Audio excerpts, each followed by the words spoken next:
നൈജീരിയയിൽ മിന്നൽ പ്രളയം 100-ലേറെ പേർ മരിച്ചു.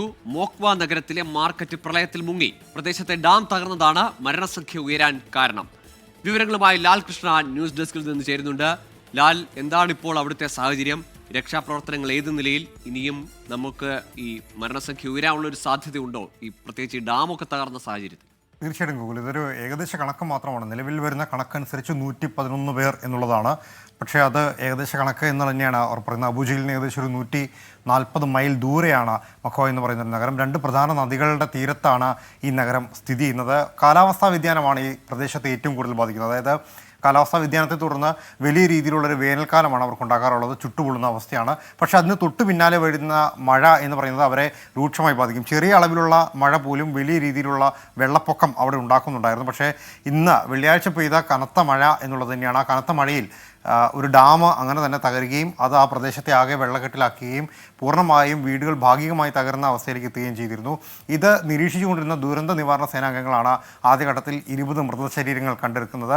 അതിന് പിന്നാലെയാണ് ഇതൊരു വലിയ വെള്ളപ്പൊക്കമായി ആ പ്രദേശത്തെ പൂർണ്ണമായും വിഴുങ്ങിയിട്ടുണ്ട് എന്ന് തിരിച്ചറിയുകയും കൂടുതൽ തിരച്ചിൽ നടത്തുകയും ചെയ്തത്. ഇതിൻ്റെ പിന്നാലെ 80 മൃതദേഹങ്ങളിലേക്ക് പോയി. അത് ഒടുവിൽ കിട്ടുന്ന വിവരം അനുസരിച്ച് 111ലേക്ക് പോയിട്ടുണ്ട്. പക്ഷേ ഇനിയും ആ സംഖ്യ ഉയരാൻ സാധ്യതയുണ്ട്. സെപ്റ്റംബറിൽ സമാനമായ രീതിയിൽ ഒരു ദുരന്തം നടന്നൊരു പ്രദേശം കൂടിയാണ് ഇവിടെ.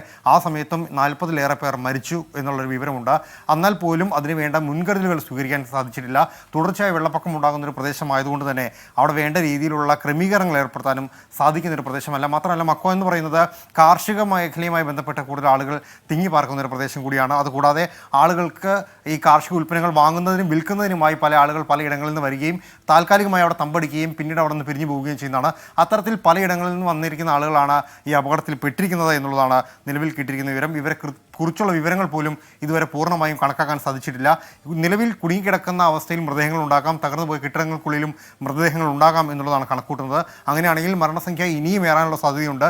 വലിയൊരു ദുരന്തമായി തന്നെ മാറിക്കൊണ്ടിരിക്കുന്ന സ്ഥിതിയാണ് നിലവിൽ നമുക്ക് അവിടെ നിന്ന് കിട്ടുന്ന വിവരങ്ങളിലുള്ളത്. ശരി, നൈജീരിയയിലാണ് മിന്നൽ പ്രളയം, 100-ലേറെ പേർ മരിച്ചു, ഒപ്പം ഒരു ഡാം തകർന്നു എന്ന വാർത്ത കൂടിയാണ് ലാൽ കൃഷ്ണ പങ്കുവെക്കുന്നത്. മരണസംഖ്യ ഇനിയും ഉയർന്നേക്കാം എന്നതാണ് ഇപ്പോൾ ലഭിക്കുന്ന റിപ്പോർട്ടുകൾ.